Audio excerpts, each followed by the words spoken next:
Hello दोस्तों, तो आज हम बात करने वाले हैं हाल ही में रिलीज हुई मूवी द राजा साहब के बारे में। हाँ, वही जिसमें है सुपरस्टार प्रभास। इस फिल्म को लेकर काफी बज़ है, तो सोचा क्यों ना इसका एक आसान सा अहम ऑनेस्ट एनालिसिस किया जाए।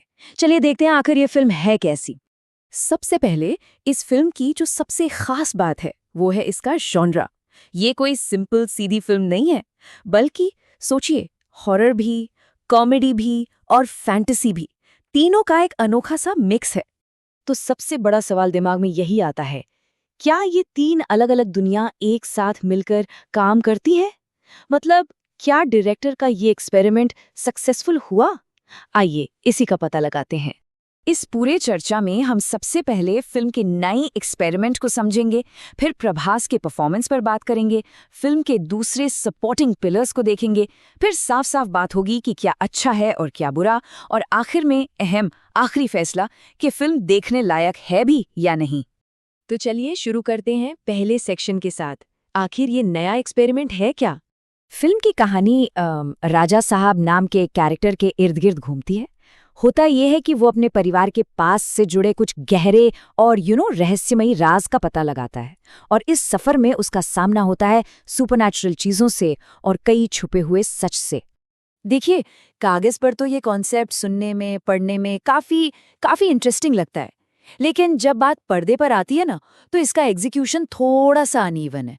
मतलब फिल्म कहीं कहीं तो आगे भागती है, पर फिर कहीं एकदम से धीमी पड़ जाती है। ओके, तो अब आते हैं फिल्म के सबसे बड़े स्टार पर।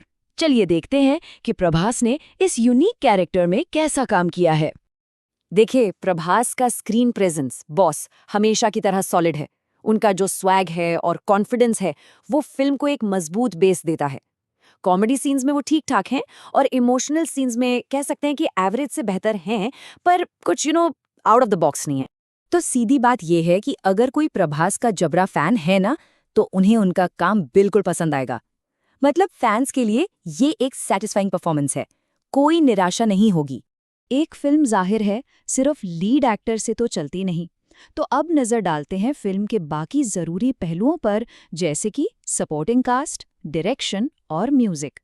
फिल्म की जो फीमेल लीड्स है ना, उनके कैरेक्टर्स में ना वो गहराई नहीं मिलती। संजय दत्त का रोल पावरफुल लगता तो है, पर ऐसा फील होता है कि उससे आगे एक्सप्लोर ही नहीं किया गया है। कुल मिलाकर सपोर्टिंग कास्ट अपना काम कर जाती है, पर कुछ खास यादगार नहीं बन पाता।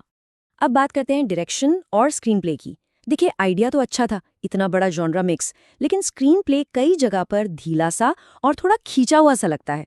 खासकर इंटरवल के बाद ना फिल्म की स्पीड कम हो जाती है।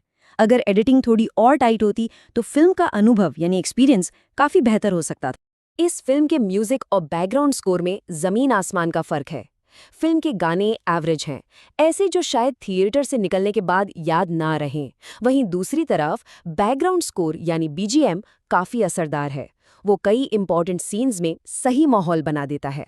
विजुअल्स की बात करें तो फिल्म का वीएफएक्स काफी हद तक अच्छा है, डिसेंट है।